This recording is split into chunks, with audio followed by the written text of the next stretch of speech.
ఈరోజు తెలుగు రాష్ట్ర ప్రజలు మన తెలుగుదేశం పార్టీ అధికారంలోకి వచ్చిన తర్వాత ప్రజలకి చేసే మంచిని చూసి ఈరోజు 5 సంవత్సరాలు పడిన ఇబ్బందులు కష్టాలు వైసీపీ ప్రభుత్వంలో నరకం అనుభవించి ఈరోజు మళ్ళీ చంద్రబాబు నాయుడు గారు ముఖ్యమంత్రి అయిన తర్వాత మనకి మంచి రోజులు వచ్చినాయి. మనము ప్రజలు ఇంకా జీవితాలు బాగుపడతాయి ఒక నమ్మకం ఈరోజు ప్రజలకు వచ్చిందంటే దానికి కారణము ఈ ప్రభుత్వం చేసే పనులన్నీ కూడా చూసి ప్రజలకు ఒక ధైర్యం వచ్చింది. గతంలో మనం చూసినాము రేషన్లో ఏ విధంగా వైసీపీ ప్రభుత్వం ఉన్నప్పుడు చాలా గొప్ప గొప్ప మాటలు చెప్పి ఏదైతే ఇంటింటికి మేము రేషన్ పంచుతున్నాము అని చెప్పి వెహికల్స్ పెట్టి డ్రైవర్లు పెట్టి వాళ్ళకి జీతాలు పెట్టి ఎన్ని చేసినారు. పోనీ అదైనా సక్రమంగా చేసినారు, ఇంటింటికి నిజంగానే వెళ్ళి ఆ వెహికల్స్ తిరిగి ఇచ్చినారు అంటే ఎక్కడ కూడా లేదు. 4 వీధులు కలిపి ఒక వెహికల్ తిరిగితే ఇష్టం వచ్చిన టైమింగ్లో వస్తారు. వాళ్ళు వచ్చినప్పుడు రేషన్ తీసుకోకపోతే మళ్ళీ షాప్ కాడికి వెళ్ళి తీసుకోవడము, మళ్ళీ వెయిట్ చేయడము. కానీ ఇప్పుడు ఈ ప్రభుత్వం వచ్చిన తర్వాత ఎవరికైతే 65 ఏళ్ళు దాటాయో వాళ్ళకి, ముసలి వాళ్ళకి, బయటికి రాలేని వాళ్ళు, వికలాంగులు కూడా వికలాంగులకి, అదేవిధంగా 65 సంవత్సరాలు దాటిన వాళ్ళకి రేషను ఇంటికే తీసుకెళ్లి ఇవ్వడం జరుగుతుంది. మిగతా వాళ్ళు రోజుకి మరి ప్రతిరోజు 8 నుంచి 12 వరకు ఓపెన్ ఉంటుంది. మళ్ళీ సాయంత్రము 4 నుంచి 8 వరకు ఓపెన్ ఉంటుంది. 15 రోజులు ఓపెన్ ఉండే ఈ రేషన్ షాపు ఏ టైంలోనైనా వచ్చి మీరు రేషన్ తీసుకోవడానికి అవకాశం కలిగించడం జరుగుతుంది. గతంలో చూసినాం మనం ఏదైనా పనికని బయటికి పోయి వచ్చే లోపల ఎప్పుడు ఇస్తాడు, ఎప్పుడు వెళ్ళిపోతాడు, ఎప్పుడు ఏం జరుగుతుందో కూడా తెలియని పరిస్థితి.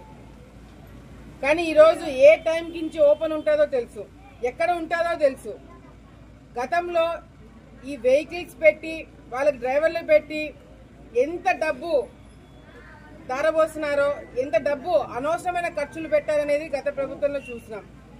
కానీ ఇప్పుడు ఈ ప్రభుత్వం వచ్చిన తర్వాత అనవసరమైన ఖర్చులు తగ్గించుకొని మనం ఎట్లా మన రాష్ట్రాన్ని ముందుకు తీసుకెళ్లాలనేది ఈరోజు చంద్రబాబు నాయుడు గారు చూపిస్తున్నారు. ఇందాక రేషన్ డీలర్ అసోసియేషన్ వాళ్ళు వచ్చి కలిసినారు.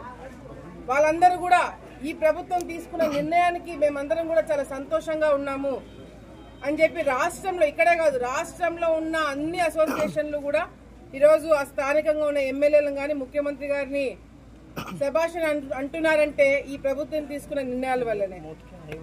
నేను రేషన్ డీలర్ వాళ్ళకు కూడా, అసోసియేషన్ వాళ్ళకు కూడా చెప్తున్నాను, ఎవరైతే వికలాంగులు తర్వాత ముసలి వాళ్ళు, బయటికి రాలేని వాళ్ళు ఉన్నారో వాళ్ళని ఐడెంటిఫై చేసి కరెక్ట్ టైంకి వాళ్ళకి రేషన్ అందజేసే బాధ్యత మీరు తీసుకోండి.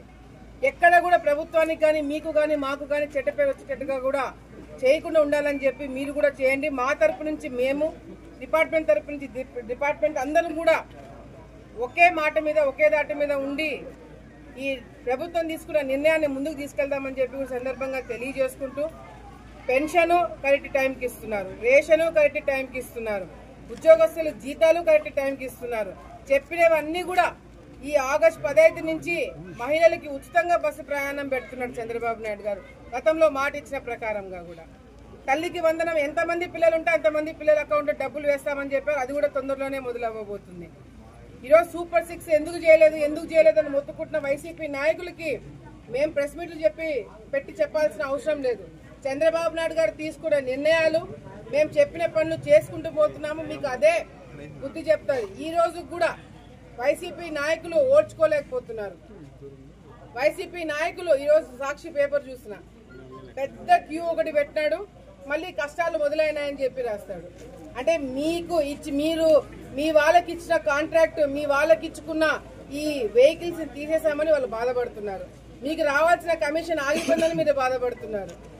ఈ రోజు ప్రజలకి ఏది మంచో తెలుసుకున్న వ్యక్తి చంద్రబాబు నాయుడు గారు.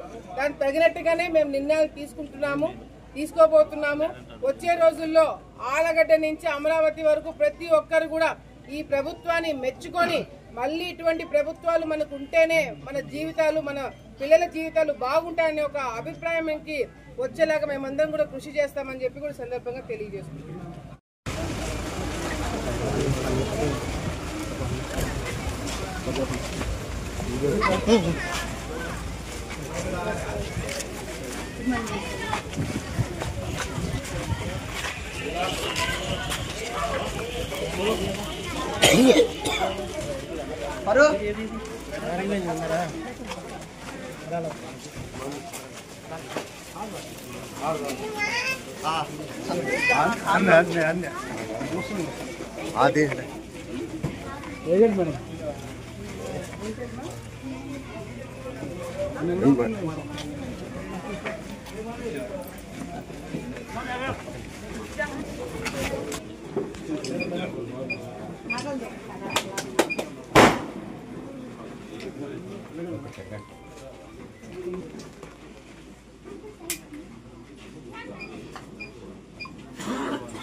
సాయంత్రం 4